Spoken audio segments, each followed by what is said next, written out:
We live in an era of relentless multitasking, yet despite being busier than ever, meaningful productivity and genuine satisfaction often elude us. If you've ever ended a day feeling exhausted but wondering what you actually accomplished, you're not alone. Multitasking exacts a hidden cognitive tax, draining your focus and costing up to 23 minutes every time you switch tasks. This invisible price accumulates, creating a perpetual state of busy but broke, where constant motion rarely leads to meaningful progress. But what if there were a simpler, more powerful path? Imagine mastering the ability to channel your attention onto a single vital task, the one thing that moves you closer to your most important goals. Imagine experiencing deeper satisfaction, reduced stress, and enhanced clarity in every aspect of your work and life. The art of doing one thing is designed to guide you away from chaos and toward this calm, focused effectiveness. Drawing from strategies proven by elite performers and grounded in cutting-edge cognitive research, this book reveals the immense power of single tasking. Through straightforward frameworks and practical techniques, you will learn how to break daunting tasks into manageable micro-actions, protect your attention from distraction, and eliminate the costly disruptions of context switching. Productivity isn't about doing more, it's about achieving more by doing less. By embracing single tasking, you'll reclaim your attention, accomplish your most meaningful work, and rediscover the joy and satisfaction inherent in deep, focused engagement. Your journey to strategic calm and sustained effectiveness begins here. Chapter 1. One Focus. Your laptop screen glows with 17 open tabs. 3 different documents demand attention. Slack pings every 47 seconds. Your phone buzzes with a quick question that derails the next 20 minutes. By lunch, you've touched 6 projects but finished none. Sound familiar? This isn't a time management problem, it's an attention architecture problem, and it's quietly destroying your best work. Here's what most productivity advice gets wrong. They tell you to work harder, not smarter. They pile on apps, systems, and hacks without addressing the core issue. Your attention, the most valuable resource you own, is being shredded into confetti. But there's a different way, a way that turns scattered effort into laser precision, a way that makes work feel lighter while producing heavier results. It starts with mastering one deceptively simple discipline, doing exactly one thing at a time. The multitasking myth that's killing your output. You've been sold a lie. The idea that juggling multiple tasks makes you more productive is not just wrong, it's expensive. Every time you switch between tasks, your brain pays a hidden tax. Neuroscientists call it switching cost, and it's brutal. When you toggle from writing an email to reviewing a proposal to checking your calendar, your brain doesn't flip like a light switch. It's more like rebooting a computer, every single time. The prefrontal cortex, your brain's CEO, has to dump the current context, reload the new one, and rebuild working memory from scratch. This process takes an average of 23 minutes to fully complete. 23 minutes for one switch. Now, multiply that by the dozens of switches you make daily. The math is devastating. You're not working 8 hours. You're spending 6 hours reloading and 2 hours actually producing. No wonder you feel exhausted while accomplishing so little.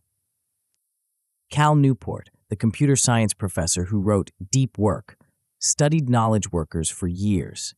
His finding? The average professional checks email every 6 minutes. 6 minutes. That means they never fully engage with any single task. They live in a permanent state of cognitive residue, part of their attention always stuck on the last thing they were doing. The result? What I call the busy but broke syndrome. You feel constantly in motion, but rarely move the needle. Your reputation shifts from reliable to reactive. Quality becomes optional. Standards slip, clients notice, opportunities pass you by while you're toggling between tabs. The hidden cost of scattered attention.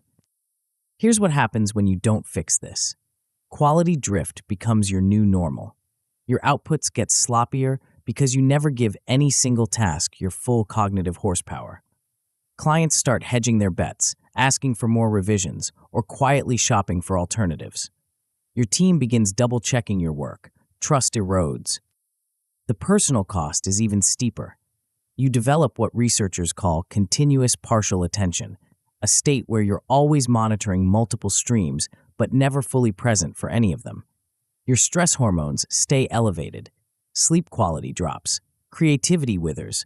You become a human pinball, bouncing between urgent demands while important work waits. Worse, you start believing this chaos is normal. You tell yourself, this is just how business works now.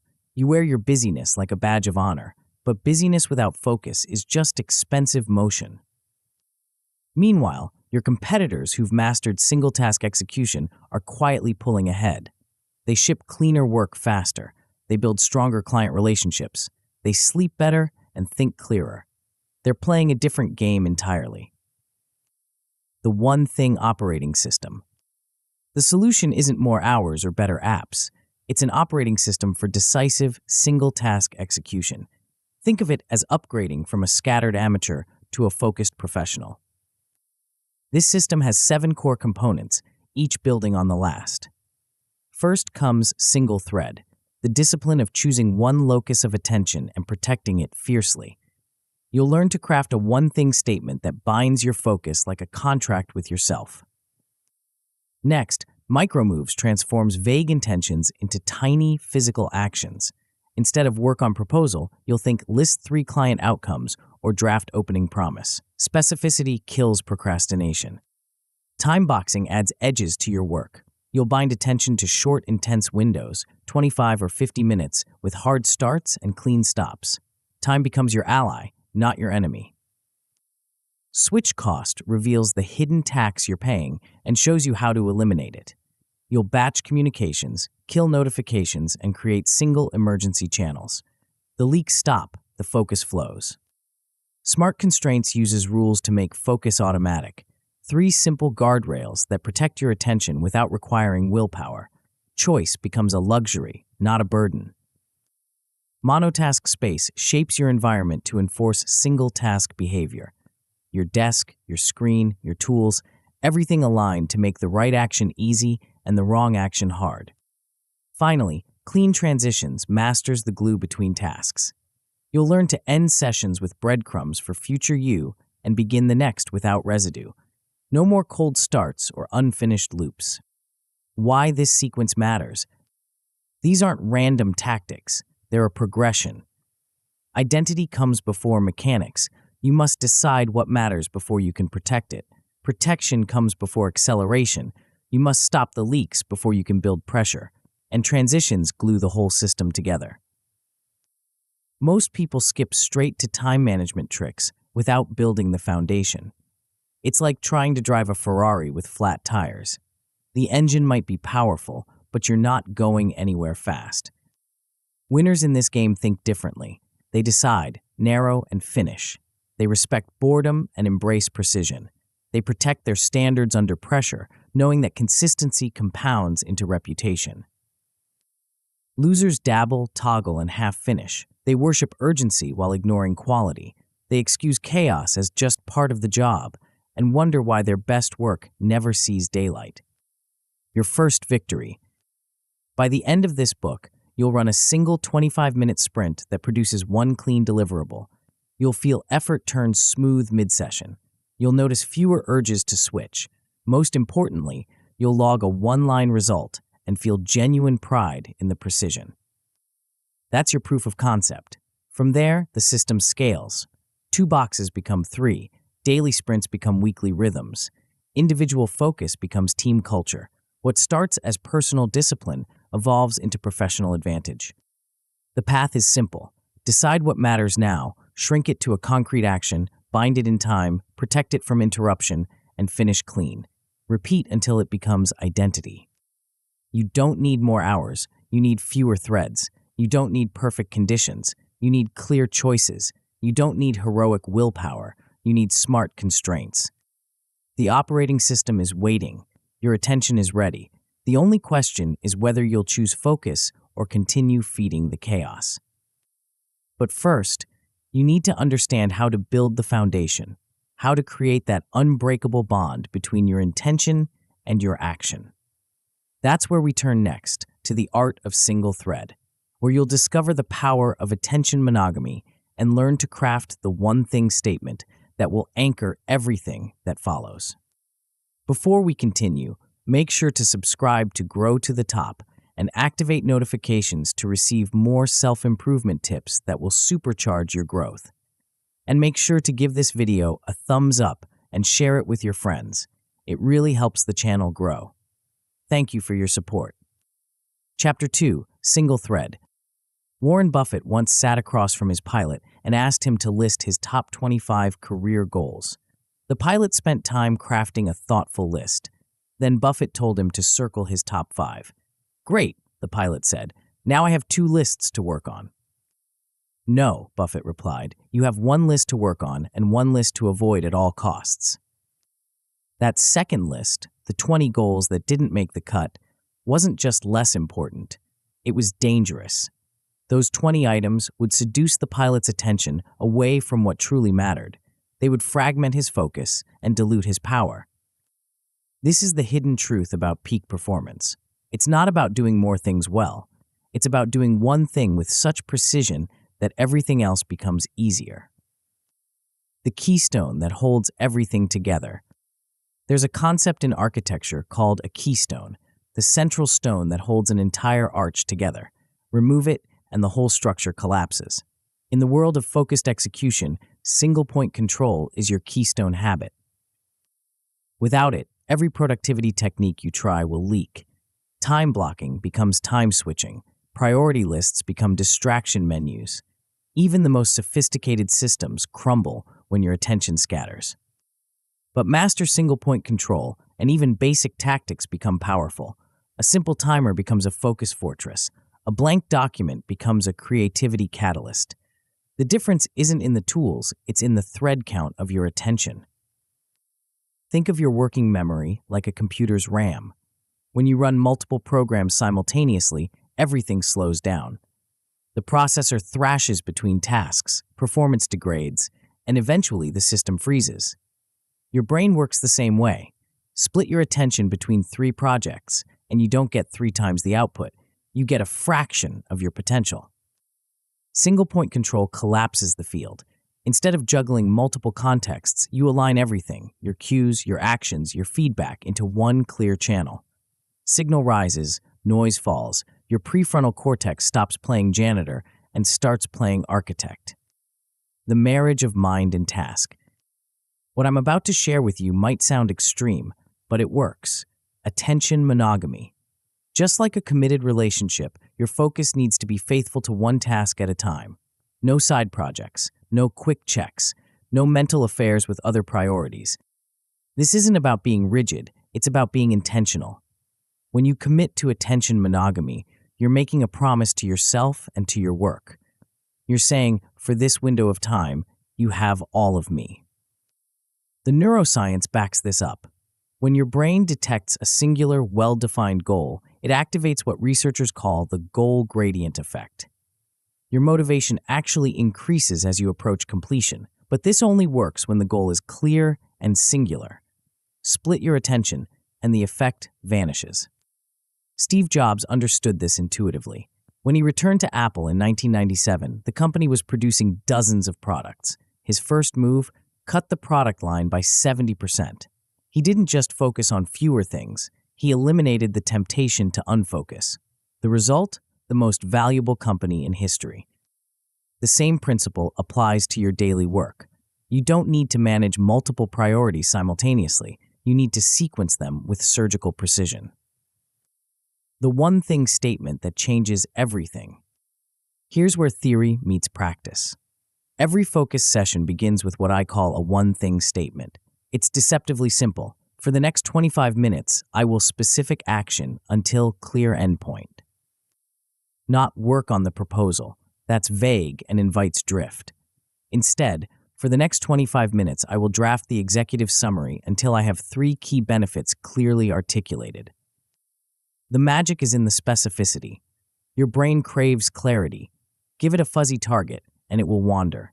Give it a laser-focused objective, and it will lock on like a heat-seeking missile. The endpoint is crucial. Without a clear done-for-now definition, tasks sprawl indefinitely. You'll tinker, second guess, and perfect until the session bleeds into the next. The endpoint creates a finish line your brain can see and sprint toward. But here's the secret ingredient. You must speak this statement out loud. Not just think it, say it. There's something powerful about hearing your own voice make a commitment. It transforms intention into obligation. It makes the invisible visible. The myths that keep you scattered. Before we go deeper, let's destroy some dangerous myths that might be sabotaging your focus. Myth 1. Great performers multitask. This is backwards. Elite performers are ruthless about what they don't do. Michael Jordan didn't play baseball and basketball simultaneously during games. Serena Williams doesn't practice her serve while working on her backhand. Champions narrow brutally. Myth 2. I need the perfect productivity app. Tools amplify decisions. They don't make them. You can achieve single-point control with nothing more than a piece of paper and a timer. The App Store is full of sophisticated distractions masquerading as solutions. Start with a sentence, not software. Myth 3. I'll keep 2 tasks warm so I can switch when I get stuck. This is like trying to keep 2 conversations going at once. The warm-up time doubles, quality halves, and stress spikes. When you get stuck, the answer isn't to switch. It's to shrink the step or clarify the objective. The 3-step ritual. The path to single-point control follows a simple ritual. Decide, declare, do. First, decide. Pick one outcome that matters right now. If you're torn between options, ask yourself, which one moves the needle today? Not this week or this month. Today. The urgency creates clarity. Write your one-thing statement. Make it concrete enough that a stranger could understand exactly what you're trying to accomplish. If it passes the I can see myself doing it test, you're ready for step 2. Next, declare. Say the statement out loud. Full screen the one app you need. Put a physical focus token on your desk, a coin, a small object, anything that signals on task to your brain. These aren't just rituals, they're commitment devices that make switching psychologically harder. Finally, do. Start with the smallest possible action that moves you toward your endpoint. If your mind drifts, reread your statement, take one breath, and continue. When you hit your endpoint, log the result and celebrate the completion. The physical anchors that hold focus. Your environment shapes your attention more than you realize. A cluttered desk creates a cluttered mind. Multiple monitors multiply temptation. Even your posture sends signals to your brain about the kind of work you're about to do. Keep one object on your desk that means on task. Touch it when urges to switch arise. Pair this physical anchor with your spoken statement. Over time, your brain will associate the object with focused work, making it easier to drop into concentration. Practice window discipline. One window, one tab. Hide your dock and bookmarks. Disable every badge and notification that isn't absolutely essential. Your screen should look like a monk's cell, sparse, intentional, and free from distraction. Create verbal loops that guide your attention back when it wanders. Start each session with only this. If you drift, restart with back to this. End with this is done for now. These simple phrases become neural pathways that strengthen with repetition. When things go wrong, even with the best intentions, focus will break down. Here's how to fix the most common failures. If you freeze at the start, your statement is too vague. Rewrite it until it's concrete. The test: can you see yourself doing the first action? If not, shrink it further. If you feel constant urges to check messages or browse, put your devices in airplane mode and establish one emergency channel for true urgencies. Define urgent explicitly. Most things that feel urgent are just loud. If your mind keeps wandering into daydream loops, reread your statement, take one conscious breath, and resume. If the wandering persists, stand up for 10 seconds to reset your physical state, then return to the work. The compound effect of singular focus. Master this, and everything changes. Your first victory might be a single 25-minute sprint that produces one clean artifact. You'll feel the quality bump immediately. Work that used to take hours of scattered effort now emerges in focused minutes. Scale this to 2 50-minute sprints daily, and you'll start hitting your done-for-now definitions consistently. Colleagues will notice your outputs getting cleaner and more precise. You'll build a reputation for finishing what you start. Eventually, single-point control becomes your default mode. You'll run multiple focus sprints daily without thinking about it. Your signature work will be consistently praised for its clarity and depth. Most importantly, your self-trust will rise. You'll become known as someone who delivers. This is just the beginning. Single-point control gives you the foundation, but foundation alone doesn't build a house. Once you can hold one thread steady, you need to learn how to make that thread move with precision and speed. That's where the next piece of the puzzle comes in, a technique that transforms overwhelming projects into a series of tiny, inevitable victories. Chapter 3: Micro Moves. Write the quarterly report. 4 words that can paralyze a perfectly capable professional for hours. The task sits there, looming like a mountain, while you find 17 other things to do instead. Check email, organize your desk, research productivity tips for the 3rd time this week. But what if I told you the problem isn't the size of the mountain, it's that you're trying to swallow it whole? The most productive people in the world have a secret. They don't tackle big projects. They don't even think about big projects. Instead, they've mastered the art of making everything impossibly small. So small that starting feels effortless. So small that momentum becomes inevitable. This isn't about lowering your standards or thinking small. It's about thinking micro. The activation energy problem. Every task has what physicists call activation energy, the initial push needed to get things moving. A boulder sitting on flat ground takes enormous force to budge, but once it's rolling, maintaining momentum becomes easy. Your brain works the same way. The hardest part of any project isn't the middle or the end, it's the beginning. That first moment when you have to transform intention into action, when you have to move from I should to I am. Most people try to solve this with motivation. They wait for inspiration to strike. They psych themselves up with coffee and affirmations. They set aside big blocks of time to tackle important work, and then they wonder why they still can't start. The problem isn't motivation, it's magnitude. When your brain sees write the quarterly report, it doesn't see a task, it sees a threat, something complex, undefined, and potentially endless.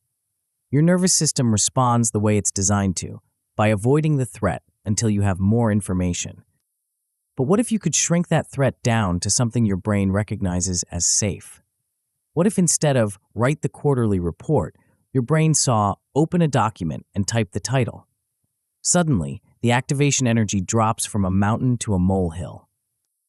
The science of small wins. Teresa Amabile, a Harvard Business School professor, spent years studying what motivates people at work.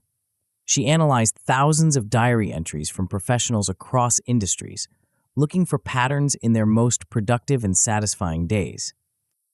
Her discovery was surprising. It wasn't big breakthroughs or major victories that drove performance. It was small wins, tiny moments of progress that created a sense of forward momentum. People who experienced these micro-victories were more creative, more engaged, and more likely to have breakthrough insights. The neuroscience explains why. Every time you complete something, even something small, your brain releases a tiny hit of dopamine. This isn't just a feel-good chemical, it's a learning signal that says, do more of this. String together enough small completions, and you create what researchers call a progress loop, a self-reinforcing cycle where action leads to completion, completion leads to satisfaction, and satisfaction leads to more action. But here's the crucial part. The completion has to be real. Your brain can tell the difference between genuine progress and busy work. The task has to actually move reality forward, even if only by inches.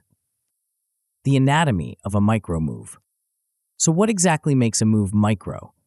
It's not just about size, it's about specificity. A micro move is a single physical action that takes between 60 and 180 seconds to complete. It starts with a concrete verb and ends with a visible result. Work on the proposal isn't a micro move. It's a vague intention that could mean anything. List 3 client benefits is a micro move. You can see yourself doing it. You know when it's done. Your brain can wrap itself around the task without triggering overwhelm. The verb matters more than you might think. Vague verbs like work on, think about, or handle invite procrastination. They don't give your brain a clear picture of what action to take. Concrete verbs like list, draft, trim, send, or sketch create immediate clarity. They point your attention toward a specific behavior. The time boundary is equally important. If a micro move takes longer than 3 minutes, it's not micro enough. Your brain starts to see it as a real task that requires planning and energy management. Keep it under 3 minutes, and it feels like a quick action you can knock out right now. The chain reaction strategy. Here's where micro moves become powerful. You chain them together. Instead of planning out an entire project, you line up 3 to 5 micro moves and execute them in sequence. Each completion builds momentum for the next. Each small win makes the next action feel easier. Let's say you need to create a client presentation. Instead of staring at a blank PowerPoint and hoping for inspiration, you might chain together these micro moves. List 3 key messages. Find the client's logo. Create title slide. Draft opening statement. Sketch slide 2 outline. Notice what's happening here. You're not trying to create the perfect presentation in one heroic effort. You're creating a series of small, concrete victories that move you steadily toward your goal. By the time you finish the 5th micro move, you're no longer starting a presentation. You're continuing one that's already in progress. This approach works because it aligns with how your brain actually processes complex tasks. Instead of trying to hold the entire project in working memory, you focus on one small piece at a time. The cognitive load drops dramatically. Anxiety fades. Progress becomes visible. The myths that keep you stuck. Before we go deeper into the mechanics, let's destroy some dangerous myths about how work gets done. Myth 1. Think big, act big. This sounds inspiring, but it's backwards. The most successful people think big, but act small. They have grand visions, but execute through tiny, consistent actions. Jeff Bezos didn't build Amazon by trying to create the world's largest retailer overnight. He started by shipping books from his garage, one order at a time. Myth 2. Planning every step is smart. Overplanning is procrastination in disguise. When you try to map out every detail of a project before starting, you're avoiding the discomfort of uncertainty. But uncertainty is where creativity lives. You learn more by doing than by planning. Map out 3 moves, not 300. Myth 3. Micro means mediocre. This is perhaps the most dangerous myth of all. Small steps don't produce small results. They produce precise results. Quality emerges from iteration, not from single heroic efforts. The first draft of anything is supposed to be rough. The magic happens in the refinement, and you can only refine what already exists. The MVNS framework. At the heart of micro moves is what I call the minimum viable next step, the smallest possible action that moves reality forward right now. The MVNS has 2 criteria. It must be minimum. If it feels heavy, it's not small enough. And it must be viable. If it doesn't change anything real, it's just busy work. Finding your MVNS requires honest assessment. When you look at your current situation, what's the tiniest thing you could do that would represent genuine progress? Not the most important thing, not the most impressive thing, the smallest thing that actually matters. Sometimes your MVNS is opening a document. Sometimes it's sending a 2-sentence email. Sometimes it's making a single phone call. The key is that it's so small, your brain can't find a reason to resist it, but so real that completing it creates actual momentum. This is where most productivity advice goes wrong. It focuses on the big moves, the systems, the strategies, the life-changing habits. But big moves are built from small moves. Master the art of finding and executing your MVNS, and the big moves take care of themselves. The 2-minute rule that changes everything. Here's a simple heuristic that will transform how you approach work. If a micro move takes longer than 2 minutes, split it again. This isn't arbitrary. It's based on how your brain processes effort and reward. Tasks under 2 minutes feel like quick actions. Your brain doesn't bother calculating whether they're worth it or not. You just do them. Tasks over 2 minutes trigger your internal cost-benefit analysis. Your brain starts asking questions. Do I have time for this? What if it takes longer than expected? Maybe I should do something else first. By keeping moves under 2 minutes, you bypass this analysis paralysis entirely. You create a rhythm of action that builds on itself. Each completion makes the next action feel easier. Before you know it, you've strung together 20 micro moves and made substantial progress on something that felt impossible an hour ago. The visible tally matters too. Keep a simple count of micro moves completed. Tick marks on paper work perfectly. Seeing progress accumulate creates additional motivation. Aim for 10 to 20 ticks per focus session. The number itself becomes a game, and games are inherently engaging. When micro moves go wrong, even the best system can break down. Here are the most common failure modes and how to fix them. Perfection paralysis hits when you get stuck endlessly refining the first micro move. You spend 20 minutes polishing a 2-minute task. The fix is simple. Impose a 2-minute ceiling and move to the next step. Remember, version 1 beats version none. You can always come back and improve later. Overplanning happens when you try to map out the entire project in micro moves before starting. This defeats the purpose. You're supposed to discover the path by walking it, not by staring at a map. Plan 3 moves, execute them, then plan the next 3 based on what you learned. Scope creep occurs when your micro moves start expanding sideways. You're working on draft opening statement, and suddenly you're researching industry trends and redesigning the entire presentation structure. The fix is a later list. Capture the ideas, but don't chase them. Protect your current chain at all costs. The compound effect of small actions. Master micro moves, and everything changes. Your first victory might be 10 micro moves that yield a usable first draft. You'll notice anxiety dropping mid-session as momentum builds. You'll end with a clear next step written down, making tomorrow's start effortless. Scale this approach, and you'll find that 20 micro moves can complete an entire pass through a complex project. Rework becomes minimal because you're building quality through iteration rather than trying to nail it in one shot. You'll be able to resume work in under 60 seconds because you always know exactly what comes next. Eventually, this becomes your default mode. Any vague task automatically becomes a clear chain of micro moves.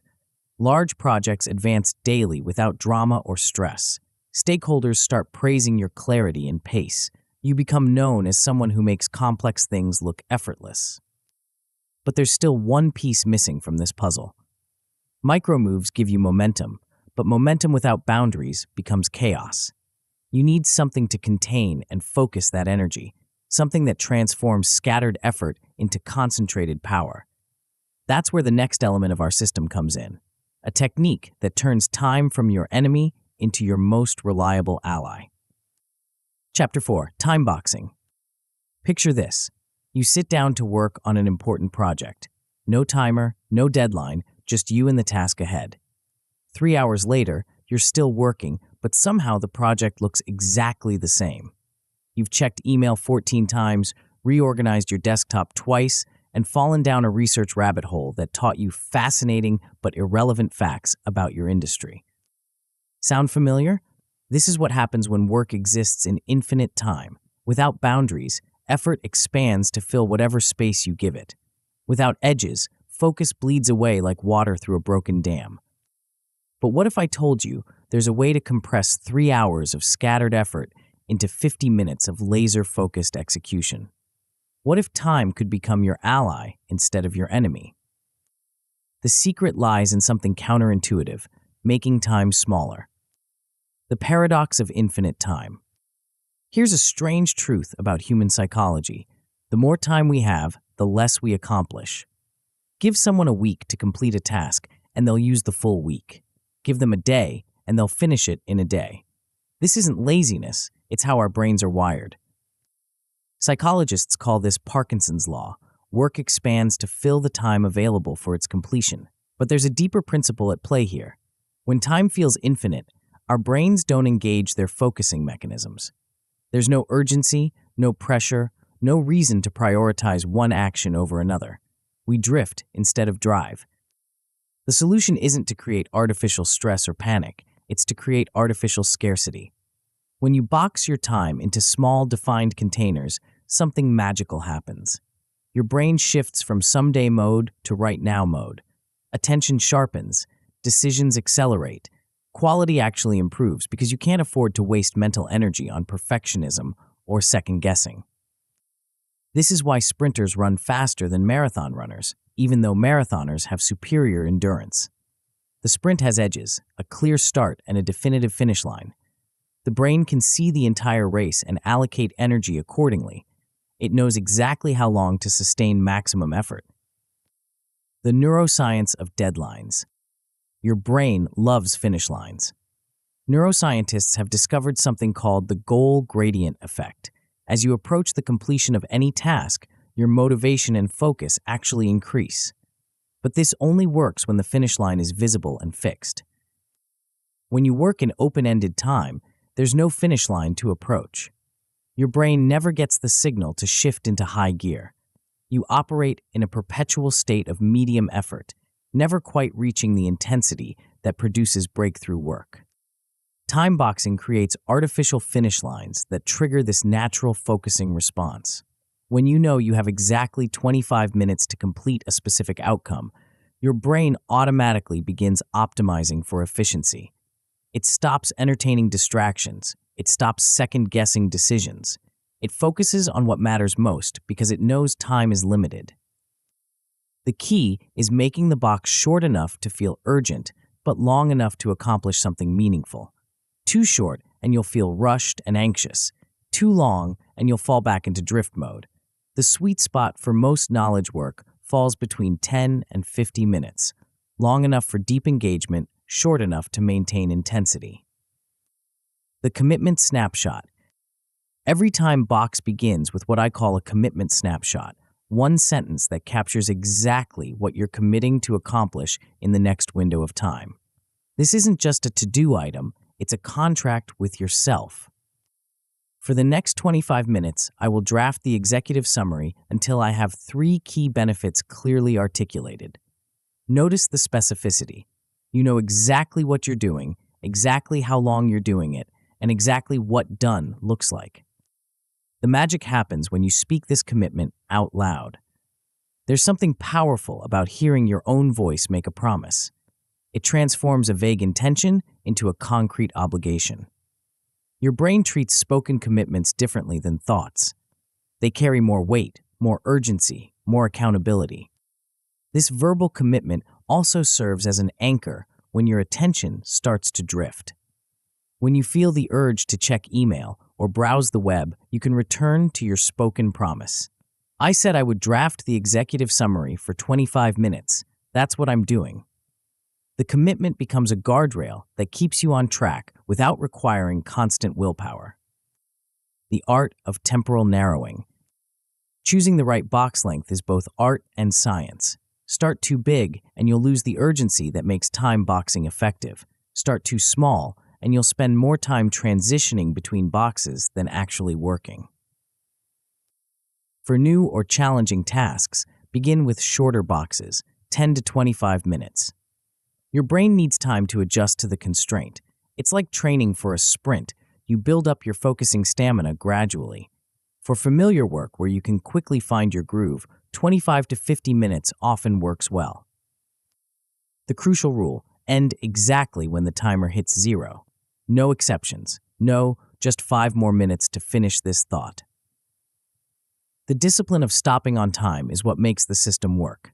It trains your brain to work efficiently within the constraint and protects the integrity of your next box. This is harder than it sounds. When you're in flow, the last thing you want to do is stop. But stopping on time serves 2 critical functions. First, it maintains the psychological contract that makes time boxing effective. Second, it prevents cognitive fatigue from bleeding into your next session. The dangerous myths about time and flow. Before we dive deeper into the mechanics, let's destroy some myths that might be sabotaging your relationship with time. Myth 1. Longer sessions are always better. This assumes that focus is unlimited, but neuroscience tells us otherwise. Sustained attention naturally fluctuates in cycles. After about 45 to 90 minutes of intense focus, your brain needs a reset. Pushing beyond this point often leads to diminishing returns, more time invested but lower quality output. Myth 2. Breaks kill flow. This misunderstands what flow actually is. Flow isn't a fragile state that shatters at the first interruption. It's a skill that improves with practice. Strategic breaks actually enhance flow by preventing cognitive fatigue and maintaining the freshness that deep work requires. Myth 3. I'll work until it's done. This sounds dedicated, but it's actually a recipe for sloppy work. Without a defined endpoint, quality standards drift downward. You start accepting good enough because you're tired and want to finish. Time boxes force you to maintain standards because you know the session will end regardless.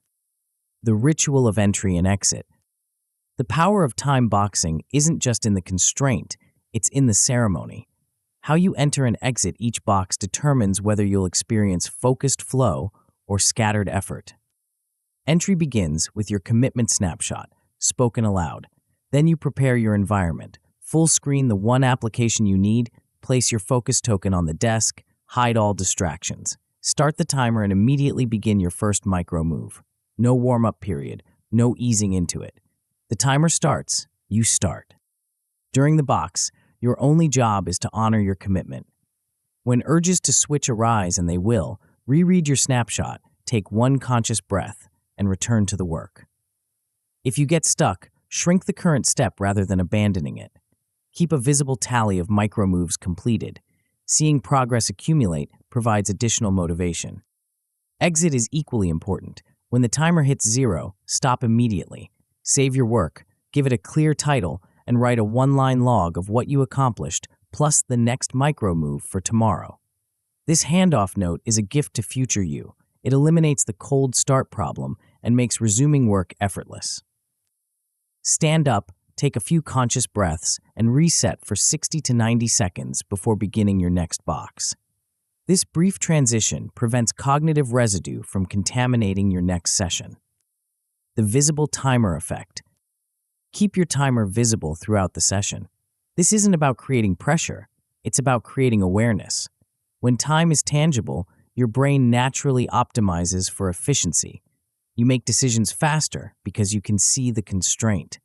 You resist distractions because you can see the cost. Choose a gentle, non-startling chime for when time expires. Jarring alarms create stress and interrupt flow. A soft bell or chime signals completion without shocking your nervous system. Some people worry that watching the clock will make them anxious, but the opposite usually happens. Anxiety comes from uncertainty, not knowing how much time you have or whether you're making progress. A visible timer eliminates both uncertainties. You always know where you stand. The compound effect of bounded time. Master time boxing, and everything changes. Your first victory might be a single 25-minute session that produces clear, measurable progress. You'll notice a dramatic drop in mid-task checking and browsing. The urge to switch diminishes when you know the session has a defined end. Scale this to 2 50-minute boxes daily, and you'll start hitting your done-for-now definitions consistently. No more unplanned switches, no more ragged endings. Colleagues and clients will notice the improvement in your work quality. Outputs become cleaner, more focused, more complete. Eventually, you'll run 3 boxes most weekdays as a reliable rhythm. Complex tasks that once felt overwhelming become manageable and even enjoyable.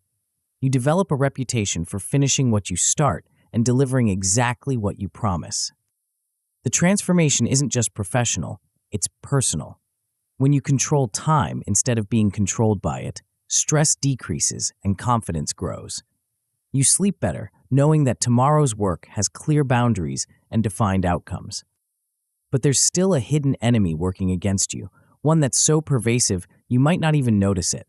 It's stealing your time, fragmenting your attention, and sabotaging your best efforts at focus. Until you identify and eliminate this silent thief, even the most perfectly constructed time boxes will leak their power away. Chapter 5, Switch Cost. You check your email. Just for a second. A quick glance to see if anything urgent came in. 30 seconds later, you're back to your document, ready to continue where you left off. No harm done, right? Wrong, dead wrong. What you just experienced wasn't a harmless 30-second interruption. It was a cognitive mugging.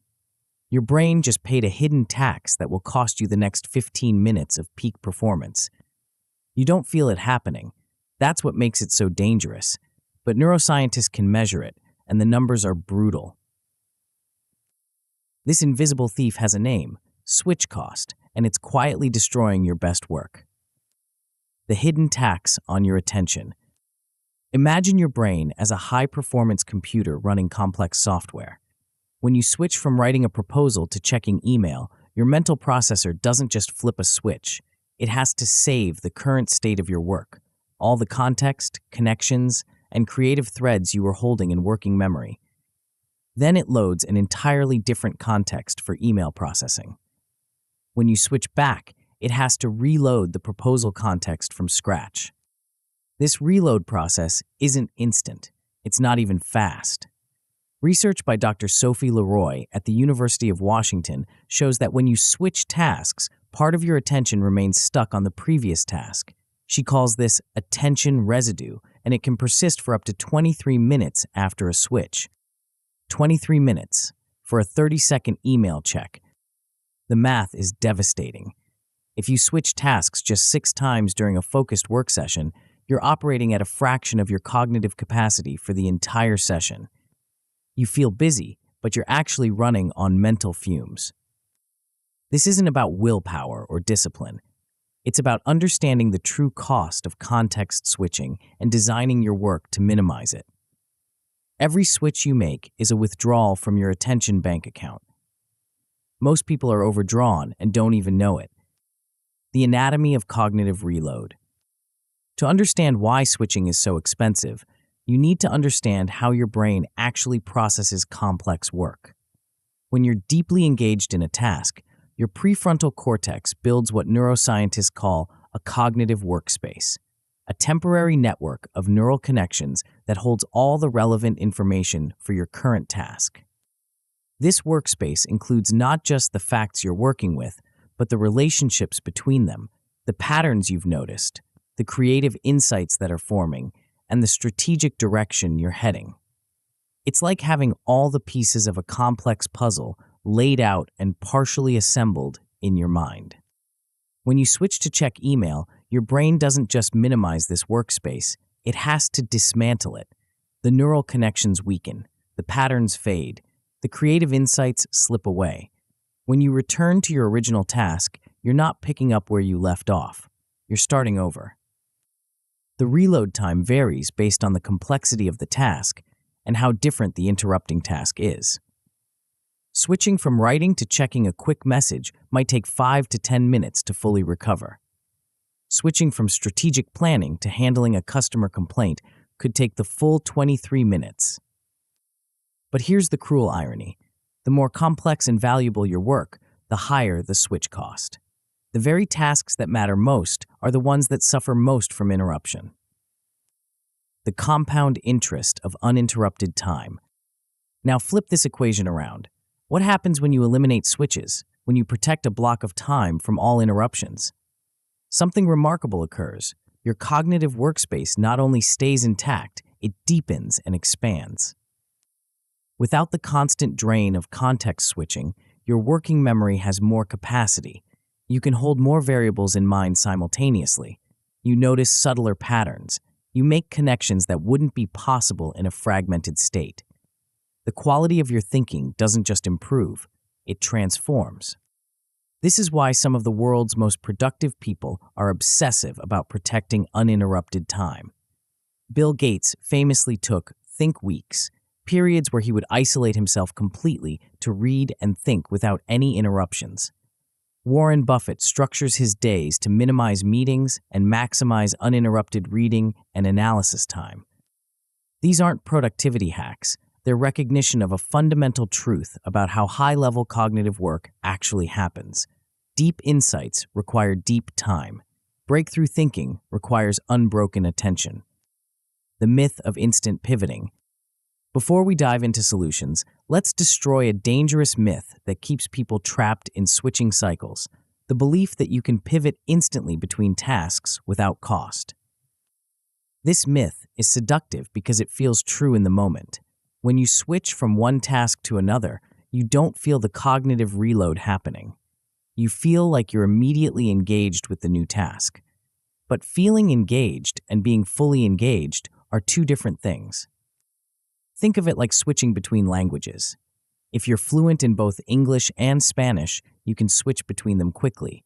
But there's still a moment of adjustment, a brief cognitive gear shift. Now imagine switching between English and advanced calculus, or between casual conversation and writing poetry. The cognitive distance between tasks determines the switching cost. The second myth is that notifications keep you sharp and responsive. In reality, they keep you reactive and scattered. True sharpness comes from depth, not from rapid response to every ping. The most effective people aren't the fastest responders. They're the ones who respond thoughtfully at appropriate times. The third myth is that better tools will solve the switching problem. Tools can help, but they can also make things worse if they multiply your options for distraction. The solution isn't more sophisticated software, it's simpler, more disciplined habits. The switch audit that changes everything. Here's where theory meets practice. For one day, just one, keep a simple tally of every time you switch tasks. Use a piece of paper or a simple note app. Make a tick mark every time you move from one task to another. Include everything: checking email, glancing at your phone, opening a new browser tab, responding to a colleague's question. Also note what triggered each switch. Was it a notification, boredom, confusion about what to do next? The triggers matter because they reveal the patterns you need to break. Most people are shocked by their switch count. What feels like focused work often includes 20 to 30 switches per hour. No wonder you feel exhausted while accomplishing so little. The audit serves two purposes. First, it makes the invisible visible. You can't manage what you don't measure. Second, it creates awareness that naturally reduces switching. When you have to consciously mark each switch, you start catching yourself before you switch. Building fortress time. Once you see the true cost of switching, the solution becomes clear. Create hard blocks of time where switching is impossible, not just discouraged. Start with airplane mode during your time boxes, not silent mode, airplane mode. This eliminates the temptation to just check quickly. Your phone becomes a paperweight, and your attention stays where you put it. Implement a one-window, one-tab rule on your computer. Close everything except the single application you need for your current task. Hide your dock, disable notifications, and make switching require deliberate effort rather than reflexive clicking. Batch your communication into specific windows. Instead of checking email throughout the day, designate 2 or 3 specific times for processing messages. Let people know when they can expect responses and stick to your schedule religiously. The emergency channel strategy. The biggest objection to switch elimination is usually, but what if something urgent comes up? This is a valid concern, but it requires a strategic response, not a reactive one. Establish one and only one channel for true emergencies. This might be a specific phone number, a particular messaging app, or a designated email address. Define emergency explicitly and communicate these criteria to your team or clients. A true emergency is something that will cause significant damage if not addressed within hours, not minutes. Everything else waits until your designated communication windows. This isn't being unresponsive, it's being strategically responsive. You're optimizing for quality of response rather than speed of response. Review your emergency criteria weekly and tighten them. Most things that feel urgent are just loud. The difference between urgent and important becomes clearer when you're not in reactive mode. The outbox technique. Here's a practical trick that lets you capture thoughts without breaking focus. When you're in a time box and think of something you need to communicate, don't switch to email or messaging. Instead, Draft your response in a simple text file or notepad. Think of it as an outbox. When your time box ends, batch send all your drafted messages. This way, you capture the thought while it's fresh, but don't pay the switch cost. You maintain momentum while still being responsive. This technique works for any kind of interrupting thought, not just communications. Keep a later list for ideas, tasks, or concerns that pop up during focused work. Capture them quickly and return to your primary task. The compound benefits of switch elimination. Master switch cost elimination, and the benefits compound rapidly. Your first victory might be reducing switches from 6 per time box to 2 or fewer. You'll notice faster re-entry after unavoidable interruptions and end your day with more finished work. Scale this discipline, and you'll achieve full-time boxes with 0 unplanned switches. The quality improvement becomes measurable. Less rework, fewer errors, cleaner outputs. Colleagues and clients start commenting on the clarity and completeness of your work. Eventually, deep work becomes your default mode. You'll protect entire mornings for single-threaded execution. Your throughput increases while your effort feels lower. You become known as someone who produces exceptional work consistently. The transformation isn't just professional, it's personal. When you're not constantly switching, stress decreases and satisfaction increases. You feel more present, more capable, more in control of your attention and your outcomes. But eliminating switches is only half the battle. Even with perfect focus, you can still waste enormous amounts of mental energy on something most people never think to optimize: the decisions themselves. The next piece of our system addresses this hidden drain and shows you how to make focus automatic rather than effortful. Chapter 6: Smart Constraints. You walk into a grocery store with a simple mission: buy ingredients for dinner. 2 hours later, you emerge with a cart full of items you didn't plan to buy, having spent twice your budget, and you still don't have everything you need for dinner. Sound familiar? Now imagine walking into that same store with a different approach, a specific list, a fixed budget, and a rule that you can only shop the perimeter. Suddenly, the overwhelming array of choices becomes manageable. You move faster, decide quicker, and leave with exactly what you came for. The difference isn't willpower, it's constraints. Most people think constraints limit freedom, but the opposite is true. The right constraints don't box you in, they box distractions out. They transform overwhelming possibility into focused action. They make excellence automatic instead of accidental. The hidden cost of infinite choice. Here's a truth that might surprise you. Every choice you make drains a finite resource.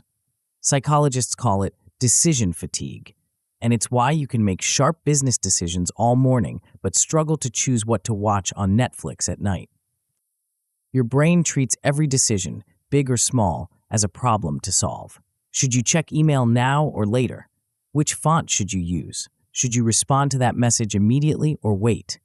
Each micro decision burns a small amount of mental energy. Make enough of them, and you're running on cognitive fumes by noon. This is why some of the world's most successful people are obsessive about eliminating trivial choices. Barack Obama wore only gray or blue suits as president because, as he put it, "I'm trying to pare down decisions. I don't want to make decisions about what I'm eating or wearing because I have too many other decisions to make." Steve Jobs took this even further, wearing virtually identical outfits every day.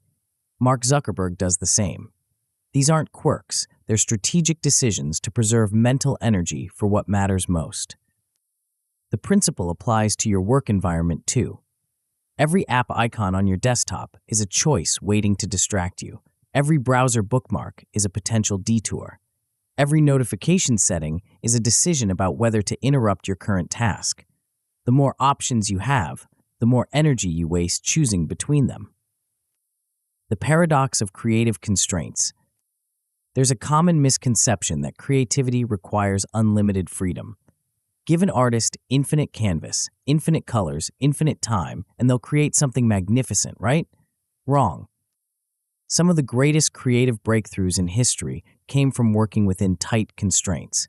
Dr. Seuss wrote, green eggs and ham, using only 50 different words because his editor bet him he couldn't write a book with fewer than 50 words.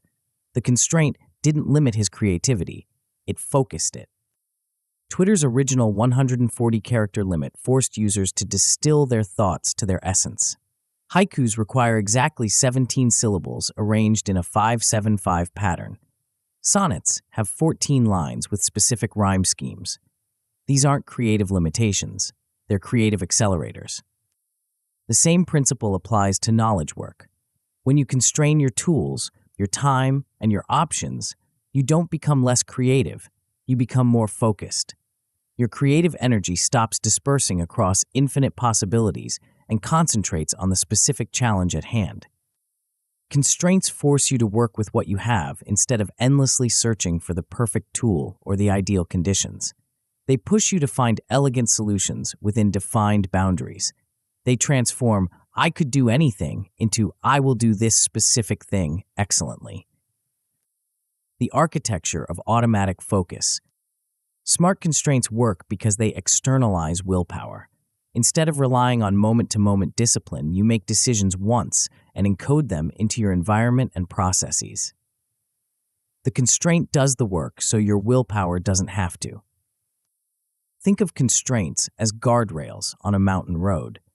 They don't slow you down, they let you drive faster because you're not constantly worried about going over the edge. You can focus on the destination instead of the dangers.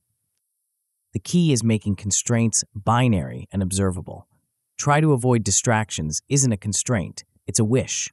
One window open, notifications off, phone in another room is a constraint. You can see whether you're following it or not. There's no gray area, no room for negotiation with yourself. This binary nature is crucial because it eliminates the micro decisions that drain your energy.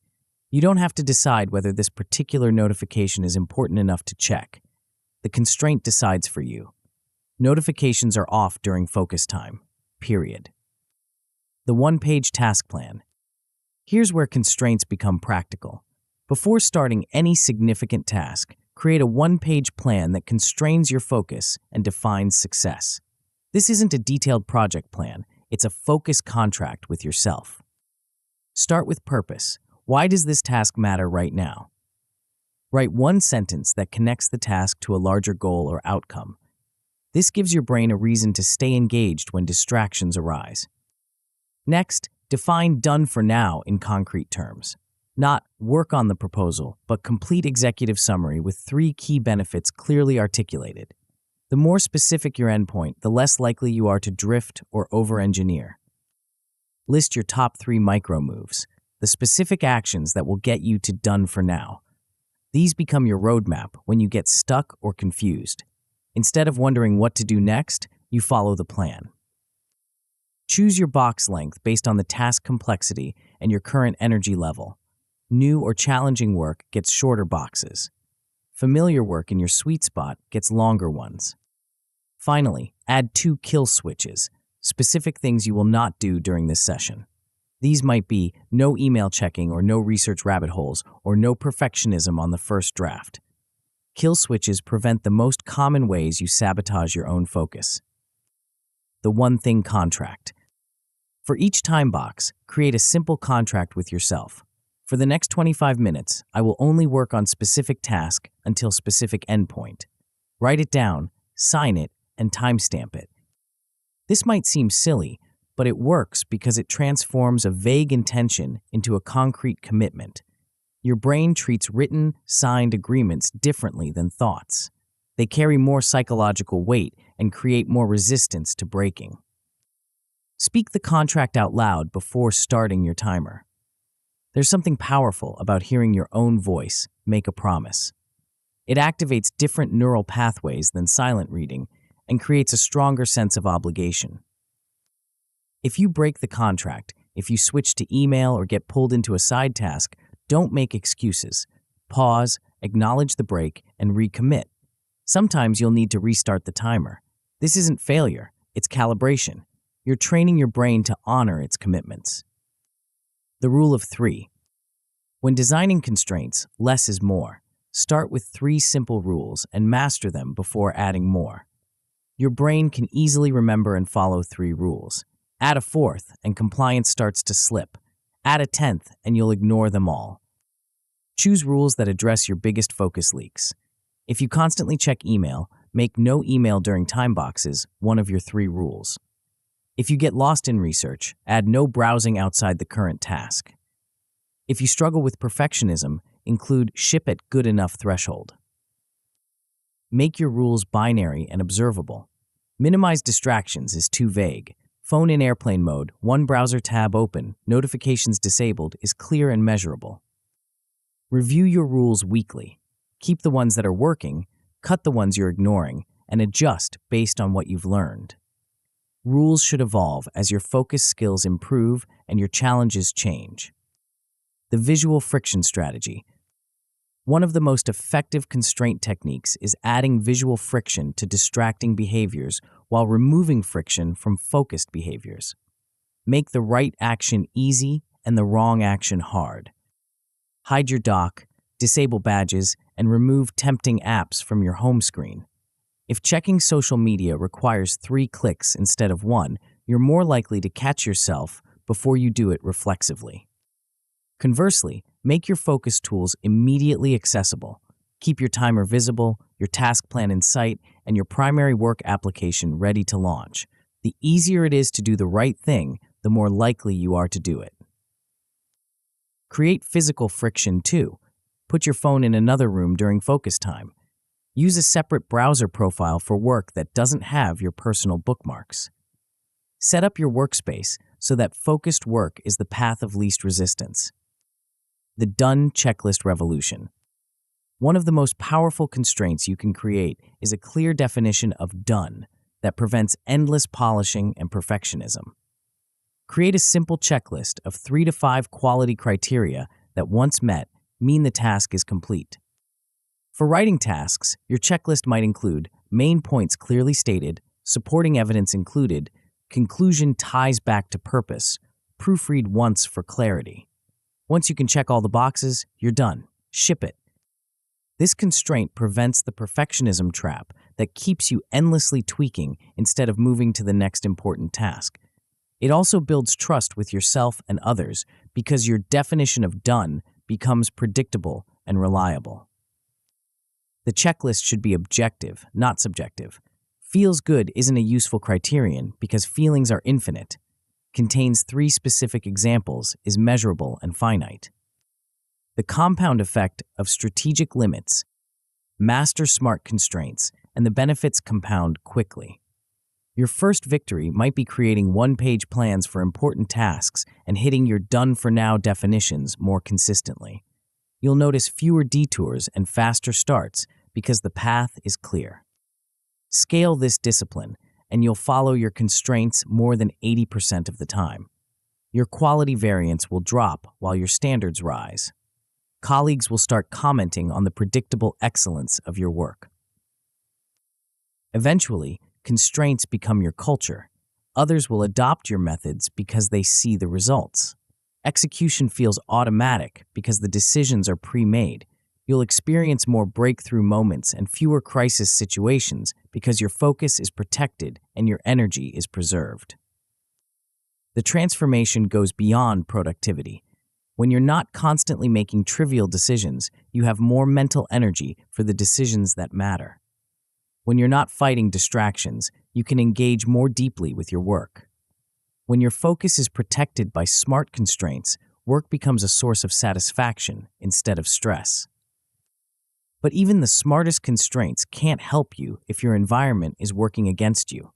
The space around you, both physical and digital, is constantly sending signals to your brain about what to pay attention to.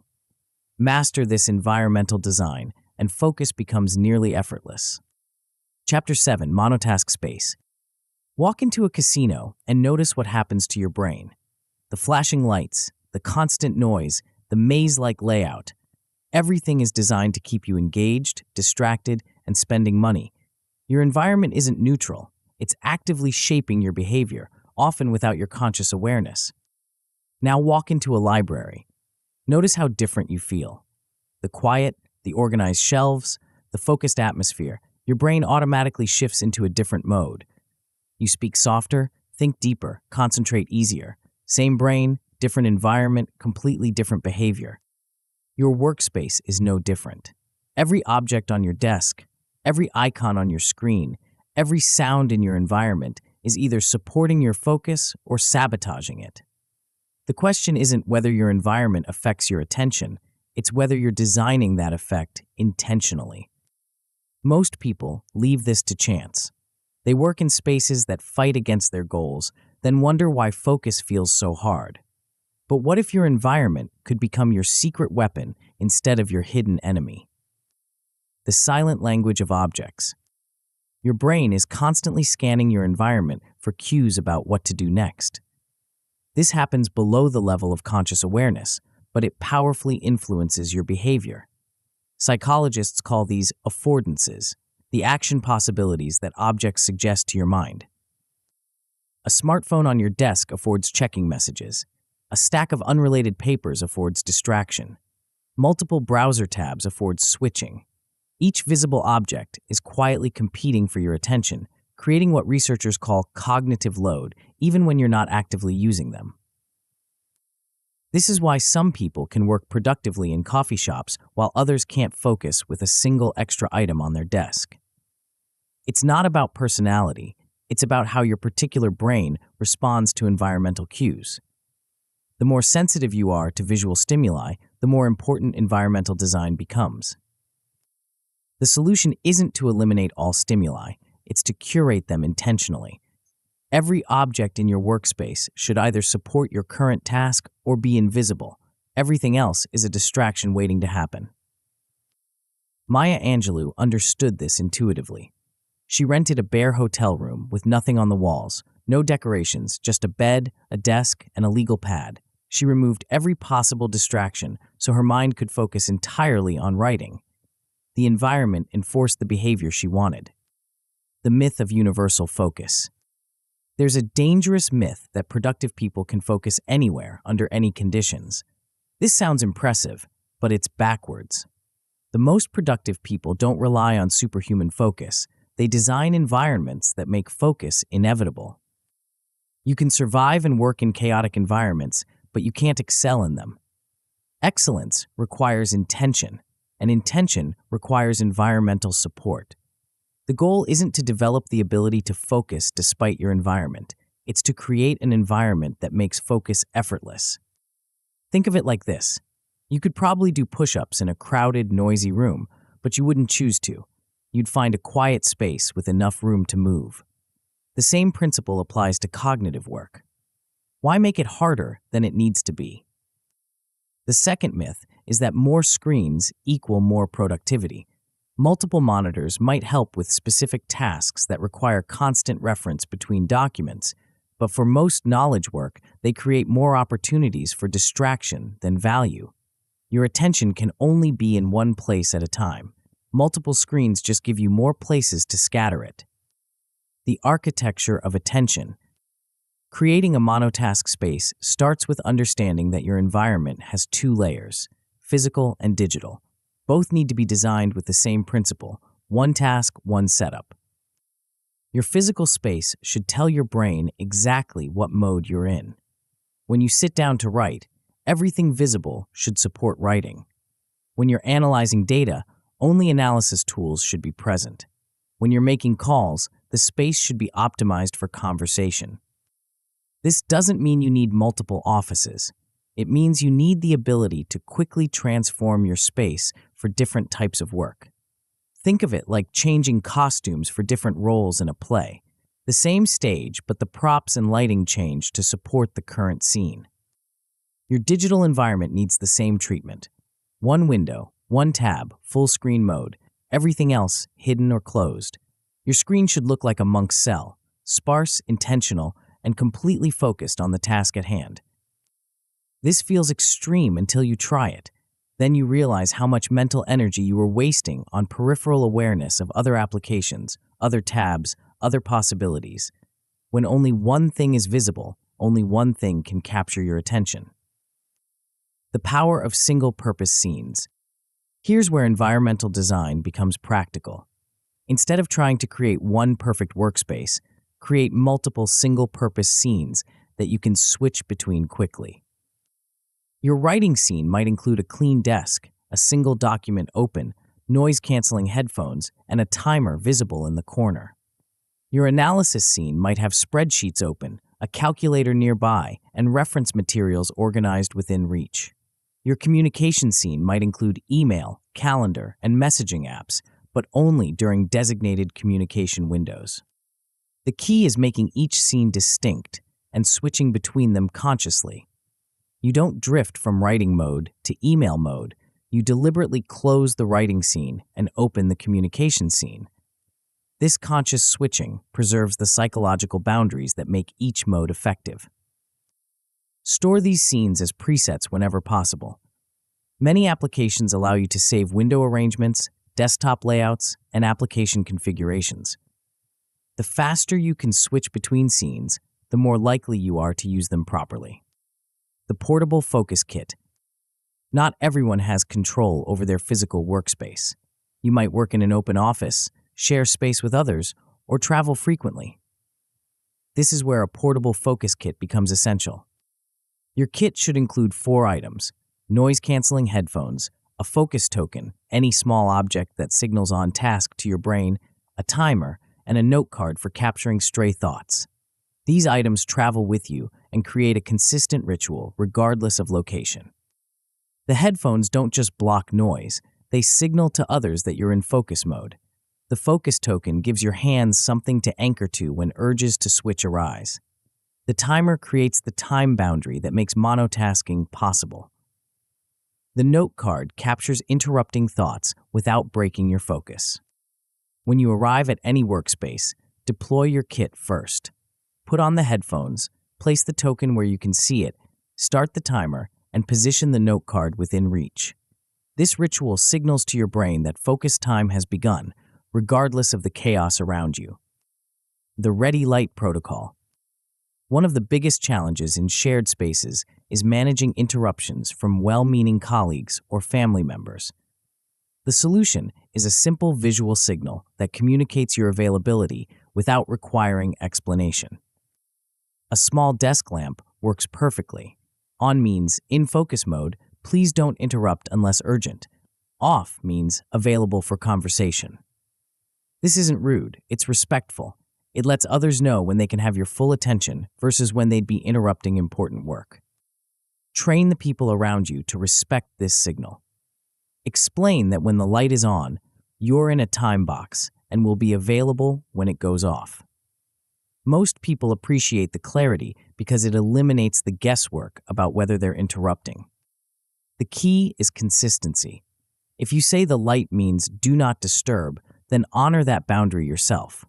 Don't answer questions or engage in conversations when your light is on. The signal only works if it's reliable. The staging tray strategy. One of the biggest enemies of a clean workspace is the constant accumulation of items throughout the day. Papers, pens, coffee cups, random objects, they multiply like rabbits and create visual noise that fragments your attention. The solution is a single staging tray positioned just outside your immediate work area. Anything that doesn't belong in your current task goes in the tray immediately. Don't sort it, don't organize it, just contain it. Process the tray during your designated administrative windows. Sort the papers, return the pens, deal with the random items. But during focus time, the tray keeps your workspace pure and your attention undivided. This might seem like a small detail, but it's surprisingly powerful. A cluttered desk creates a cluttered mind. A clean desk creates space for clear thinking. The staging tray makes maintaining that clean space effortless. Digital single threading. Your digital environment needs the same level of intentional design as your physical space. This means going beyond just closing applications. It means architecting your digital workspace to support single task execution. Create separate user profiles or browser profiles for different types of work. Your focus profile should have no social media bookmarks, no entertainment apps, no distracting extensions. Your administrative profile can have email, calendars, and communication tools. Switching profiles becomes a conscious act of changing contexts. Disable every notification that isn't absolutely essential. Turn off badges, banners, sounds, and alerts. Your computer should be silent during focus time. If something is truly urgent, people can reach you through your designated emergency channel. Hide your dock or taskbar to eliminate the visual temptation of other applications. Use full screen mode religiously. Your screen should show only what you're working on right now, nothing else.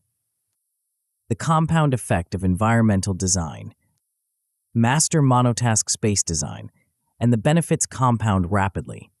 Your first victory might be creating one clean, single-purpose workspace that reduces your urges to wander and speeds up your session starts. Scale this discipline, and you'll develop distinct scenes for different types of work. Setup time drops to under 60 seconds, and flow appears within 2 minutes of beginning a session. The environment does the work of focusing your attention instead of fighting against it. Eventually, your space enforces focus automatically. Others learn to respect your visual signals. You can carry the system anywhere and maintain your focus regardless of location. Work becomes easier because the environment is working with you instead of against you. The transformation goes beyond productivity. When your environment supports your goals, you feel more in control, more professional, more capable. The space around you becomes a reflection of your commitment to excellence rather than a source of constant distraction. But even the most perfectly designed environment can't help you if you don't know how to move between tasks cleanly. The transitions, those moments when you finish one thing and begin another, are where most focus systems break down. Master these critical moments, and you'll discover the final piece of the monotask puzzle. Chapter 8: Clean Transitions. Picture a relay race. The runners are fast, the handoffs are smooth, and the team wins by seconds. Now picture the same race, but every time a runner passes the baton, they fumble it, drop it, or hand it off facing the wrong direction. Same talented athletes, same track, but the transitions destroy their performance. Your workday is a relay race between tasks. You might be brilliant at writing, exceptional at analysis, and skilled at communication. But if your transitions are sloppy, if you fumble the handoff between one task and the next, your overall performance suffers dramatically. Most productivity advice focuses on the tasks themselves: how to write better, think clearer, communicate more effectively. But the real leverage lies in the spaces between tasks, the moments when you finish one thing and begin another, the transitions that either preserve your momentum or shatter it completely. These moments seem insignificant, but they're where excellence is won or lost. The hidden battlefield. Here's a truth that might surprise you. Most errors don't happen in the middle of tasks. They happen at the edges, when you're switching from one project to another, when you're picking up work you left yesterday, when you're trying to remember where you were and what comes next. These transition moments are cognitive battlefields. Your brain is simultaneously trying to close out one context and open another. It's like trying to change clothes while running, possible, but messy and prone to mistakes. The cost isn't just errors, it's the time and energy you lose to what psychologists call restart lag, the delay between sitting down to work and actually being productive. Without clean transitions, every new task feels like starting from scratch. You spend the first 10 to 15 minutes just figuring out where you are and what you're supposed to be doing. Multiply this across a day of multiple tasks, and you're losing hours to transition friction, hours that could be spent in deep, productive work instead of confused fumbling. But what if transitions could become your secret weapon instead of your hidden weakness? What if the moments between tasks could actually accelerate your momentum instead of destroying it? The art of the deliberate pause. The first skill of clean transitions is learning to pause when you feel the urge to switch, not stopping completely, pausing. There's a difference. Most task switching happens reactively. You get bored, confused, or distracted, and you reflexively reach for something else: email, social media, a different project, anything to escape the discomfort of the current moment. This reactive switching is what destroys focus and fragments your day. The pause interrupts this reactive pattern. When you feel the urge to switch, instead of immediately acting on it, you pause and breathe. 3 slow breaths, in for 4 counts, hold for 2, out for 4. This isn't meditation, it's a circuit breaker for your impulses. During the pause, ask yourself one simple question. Will switching tasks right now improve the quality of my work? Usually the answer is no. The urge to switch is almost always about avoiding discomfort, not about improving outcomes. Sometimes, though, the answer is yes. Maybe you're genuinely stuck and need to step away. Maybe you've hit a natural stopping point. Maybe you're too tired to continue effectively. The pause helps you distinguish between legitimate reasons to switch and mere impulses to escape. This might seem like a small thing, but it's transformative. The pause gives you back control over your attention. Instead of being yanked around by every urge and impulse, you become the deliberate director of your focus. The handoff protocol that changes everything. When you do need to switch tasks, either because your time box is complete or because you've hit a legitimate stopping point, how you make that transition determines whether you'll be able to resume effectively later. Most people just stop. They save their work, close the application, and move on to something else. This creates what I call cold starts. When you return to the task later, you have to rebuild your understanding from scratch. You spend precious time and energy just getting back to where you were. The solution is a simple handoff protocol that takes less than 2 minutes but saves hours later. Before you close out any task, do 3 things. Save and title your work clearly. Write a 2-line note about what you accomplished and what comes next, and position everything so you can't miss it when you return. The 2-line note is crucial. First line, what you did in this session. Second line, the specific next action you'll take when you return. Not a vague reminder like continue working on proposal, but a concrete micro move like draft the implementation timeline section. This note is a gift to your future self. When you sit down to resume the work, you don't have to remember where you were or figure out what to do next. You just read the note and begin. The cold start becomes a warm restart. Position the file and note prominently on your desktop or in your task management system. Make it impossible to miss. Some people put the next action in large, bold text at the top of their document. Others create a dedicated Resume Here folder. The method doesn't matter, visibility does. The quarantine strategy for wandering thoughts. One of the biggest threats to clean transitions is what I call idea leakage, when thoughts about other tasks or projects intrude on your current focus. You're working on one thing, but your brain keeps generating ideas about something else. The natural impulse is to act on these ideas immediately. I'll just quickly check that email. Let me make a note in that other project. I should update that document while I'm thinking about it. These impulses feel productive, but they're actually focus killers. Each one breaks your current context and fragments your attention.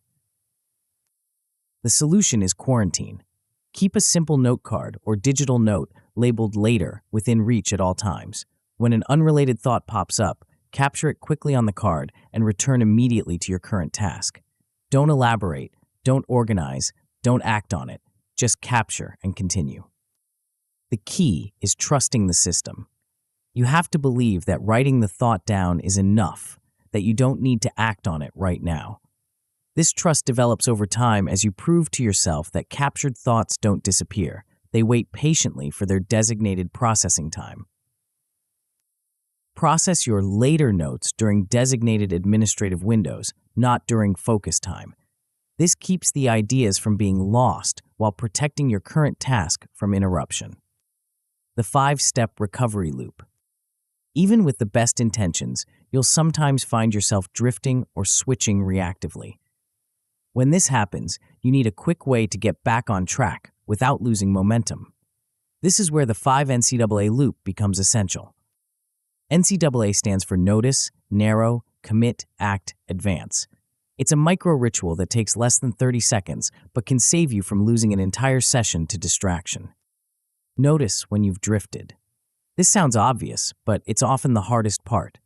Distraction is sneaky. You can spend 10 minutes browsing before you realize you're off task. Developing this awareness takes practice, but it's the foundation of everything else.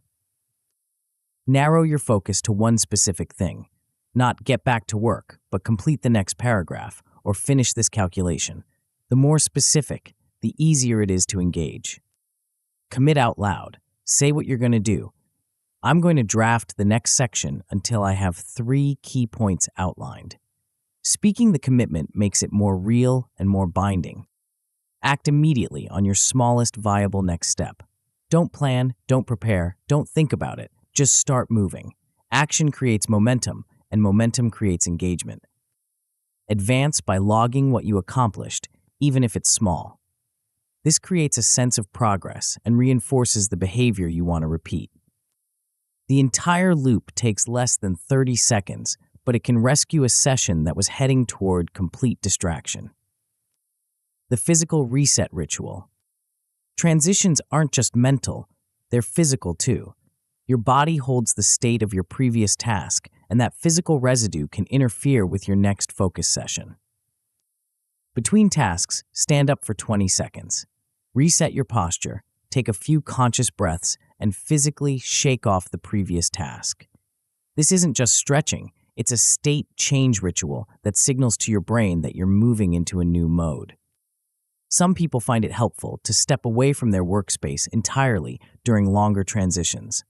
Walk to the window, get a glass of water, or simply stand in a different part of the room. The physical movement helps clear mental residue and creates a clean slate for the next task. The key is making this physical reset deliberate and brief. You're not taking a break, you're changing states. 20 seconds is usually enough to reset without losing momentum. The 2-minute close.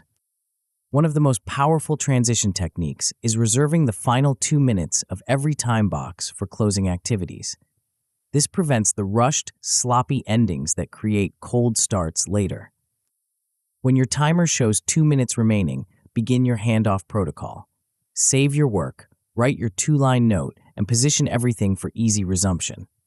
Don't try to squeeze in one more paragraph or solve one more problem. Protect the close.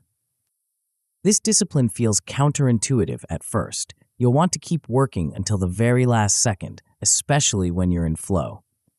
But protecting the close actually enhances flow by ensuring you can return to it quickly next time. The 2-minute close also creates psychological completion. Even if the task isn't finished, the session feels complete. This reduces the mental residue that can interfere with your next activity. The compound effect of smooth handoffs. Master clean transitions, and the benefits compound rapidly. Your first victory might be ending sessions with clear next steps and resuming work in under 2 minutes instead of 10 or 15. Scale this discipline, and you'll achieve 0 cold restarts. Every task pickup becomes immediate and effortless. Your handoff notes prevent the need to reopen and reread previous work. Calm increases throughout the day instead of decreasing. Eventually, your entire day becomes a chain of crisp starts and stops. Errors at transition points plummet because you're no longer fumbling between contexts. Flow becomes repeatable on command because you know exactly how to enter and exit it cleanly. The transformation goes beyond productivity. When transitions are smooth, work feels more controlled and less chaotic. You develop confidence in your ability to manage complex projects because you know you can always pick up exactly where you left off. But even perfect transitions can't save you if the overall system isn't sustainable. There's one final piece to master: the art of making this entire approach feel effortless and enjoyable rather than rigid and demanding. That's where we turn next, to discover how focused execution becomes not just a skill, but a source of deep satisfaction and endless momentum. Chapter 9. Endless Momentum. Andrew Wiles spent 7 years in near-complete isolation working on one of mathematics' most famous unsolved problems, Fermat's last theorem. 7 years of single-threaded focus on a puzzle that had stumped brilliant minds for over 350 years. No side projects, no diversions, just one mathematician, one problem, one relentless thread of attention. When he finally cracked it, the proof didn't just solve Fermat's theorem, it opened entirely new branches of mathematics. The focused intensity that seemed narrow and limiting had actually created something vast and transformative. This is the paradox of single-threaded execution. What looks like constraint from the outside feels like freedom from the inside. What appears to limit your options actually multiplies your impact. What seems like a small change in how you work becomes a complete transformation in what you can achieve. You've learned the system. Now it's time to understand what it really makes possible. The operating system you've built. Let's step back and see what you've constructed. You started with scattered attention and built an operating system for decisive execution. You learned to decide the one thing that matters now, protect it with rules and space, and finish it to a clear, done-for-now definition. You discovered how to shrink overwhelming projects into micro moves that convert intention to motion instantly. You mastered time boxing to create edges and rhythm that make focus feel effortless rather than forced. You learned to guard your attention by eliminating switch costs and batching the noise that used to fragment your days. You built smart constraints that make focus automatic instead of heroic. You designed environments that enforce single-task behavior without requiring constant willpower. You mastered the transitions that glue everything together, turning your day from a series of false starts into a chain of smooth handoffs. This isn't just a collection of productivity techniques. It's a complete cognitive architecture that transforms how you relate to work, time, and attention. You've built something that will serve you for decades, something that gets stronger with practice rather than weaker. The return of control. The first thing you'll notice as this system becomes second nature is the return of control. You'll stop feeling like a victim of your calendar, your inbox, or your circumstances. Instead of the day driving you, you'll drive the day. This shift is profound. When you can reliably focus on command, when you can finish what you start, when you can deliver quality work consistently, you stop being reactive and become strategic. You stop chasing opportunities and start choosing them. Calm becomes your default state instead of stress. You'll finish work earlier while producing higher quality outputs. Deadlines stop being sources of panic and become simple planning constraints. You'll discover that most urgent requests aren't actually urgent when you're not constantly behind on your commitments. People will start trusting your word and your work in ways they didn't before. When you say something will be done by Friday, it gets done by Thursday. When you commit to a standard of quality, you hit it consistently. This reliability compounds into reputation, and reputation compounds into opportunity. The ripple effect on relationships. Something unexpected happens when you master single-threaded execution. Your relationships improve dramatically. This might seem counterintuitive. How can being more focused on work help your personal connections? The answer lies in presence. When you're with people, you're actually with them. Your attention isn't scattered across 17 different concerns. You're not mentally composing emails while having dinner with your family. You're not thinking about tomorrow's presentation while your colleague is explaining a problem. Full attention is the highest form of respect you can give another person. It communicates value more powerfully than words ever could. People feel heard, understood, and important when they have your complete focus. Conversations become shorter but deeper. You resolve issues faster because you're fully engaged with the problem. Misunderstandings decrease because you're actually listening instead of waiting for your turn to talk. Trust builds because people know that when they have your attention, they really have it. Your reliability creates safety for others. When you finish what you commit to, other people can relax. They don't have to follow up, remind you, or worry about whether things will get done. Teams collaborate more smoothly because everyone knows they can count on your deliverables. Even conflict decreases. Focused meetings resolve issues instead of creating new ones. Clear transitions prevent dropped balls that lead to finger pointing. You respond thoughtfully instead of reacting emotionally because you're not constantly overwhelmed and behind. What becomes possible? With this operating system in place, you'll achieve things that seemed impossible before. You'll hit hard deadlines without chaos because your work flows steadily instead of in panicked bursts. You'll reduce rework dramatically because you finish things cleanly the first time. You'll move the needle on important projects weekly instead of hoping for monthly progress. Most importantly, you'll protect time for strategy and vision. When execution becomes efficient, you create space for the big picture thinking that actually drives results. You'll make important decisions with a rested mind instead of a frazzled one. You'll see opportunities and threats earlier because you're not constantly buried in tactical firefighting. You'll also discover that you can scale yourself in ways that seemed impossible before. Your rules and standards become team norms. Your clear definitions of done make delegation effective instead of frustrating. You lead by example, showing others what focused execution looks like in practice. This scaling effect is where the real leverage appears. When your team adopts single-threaded execution, the collective impact multiplies exponentially. Projects that used to take months get completed in weeks. Quality improves while stress decreases. Innovation accelerates because people have the mental space to think creatively. The enjoyment flywheel. Here's where the system becomes truly transformative. It creates what I call the enjoyment flywheel. Focus leads to precision. Precision leads to ease. Ease leads to pride. Pride leads to deeper focus. The cycle reinforces itself, making work feel more like play. When you're not constantly switching contexts, fighting distractions, and starting over, work becomes smoother. Tasks that used to feel overwhelming become manageable. Projects that used to create anxiety become sources of satisfaction. You'll start to like who you are while you work. Instead of feeling scattered and reactive, you'll feel calm and intentional. Instead of ending days exhausted and behind, you'll finish with energy and a sense of accomplishment. Flow states become more frequent and predictable. You'll know how to enter them, how to maintain them, and how to return to them after interruptions. What used to be a rare and random experience becomes a reliable tool you can access on demand. The pride that comes from consistent, quality execution builds on itself.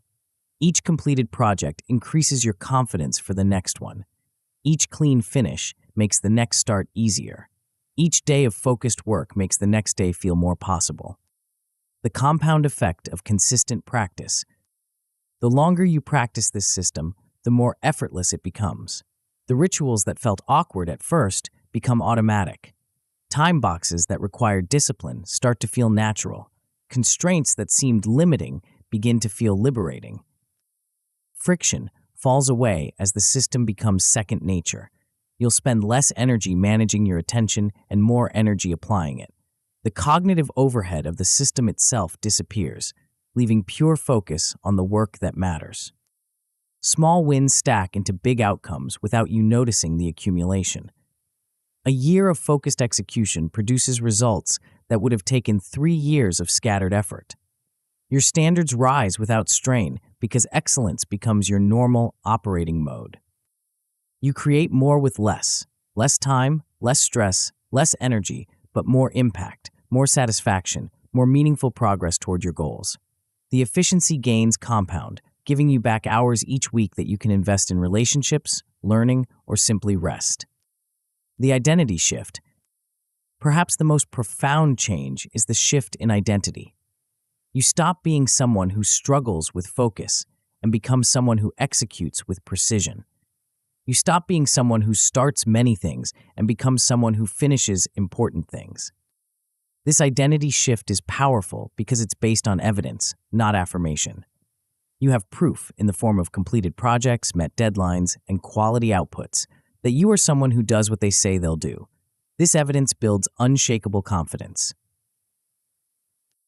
Others notice the change too. You become known as the person who can be counted on, who delivers quality work consistently, who makes complex things look effortless. This reputation opens doors and creates opportunities that weren't available before. You stop apologizing for being focused. You stop feeling guilty about protecting your time. You stop making excuses for your standards. Instead, you become proud of your discipline and confident in your capabilities. Your first step into forever. Right now, as you finish reading this, you have a choice. You can close this book and return to the scattered, reactive patterns that brought you here. Or you can take one small step that begins a complete transformation in how you work and live. Pick one task that matters today.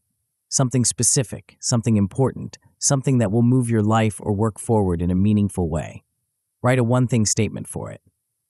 For the next 25 minutes, I will specific action until clear endpoint. Set a timer. Speak your commitment out loud. Put your phone in airplane mode. Close every application except the one you need. Place a small object on your desk as your focus token. Start your first micromove immediately. When urges to switch arise, touch your token and return to your commitment. When the timer rings, stop exactly on time. Save your work, title it clearly, and write a 2-line handoff note. Feel the pride of finishing what you started. Notice how different this feels from your usual scattered approach. Schedule your next box for tomorrow. Then tell one person about your new practice. Share your focus window with them. Ask them to respect it and hold you accountable to it. Build a tiny circle of support around your new identity. The thread that changes everything. You are one focused session away from proof that this works. One clean finish away from experiencing the satisfaction of single-threaded execution. One successful box away from beginning a practice that will transform not just your productivity, but your entire relationship with work. The thread you choose to follow today becomes the path you walk tomorrow. Choose scattered attention, and you'll remain scattered. Choose focused execution, and you'll become someone who creates meaningful results consistently. The system is simple. The practice is learnable. The results are inevitable for those who commit to the process. You have everything you need. The only question is whether you'll use it. Begin now. Pick your thread. Honor your commitment, finish clean.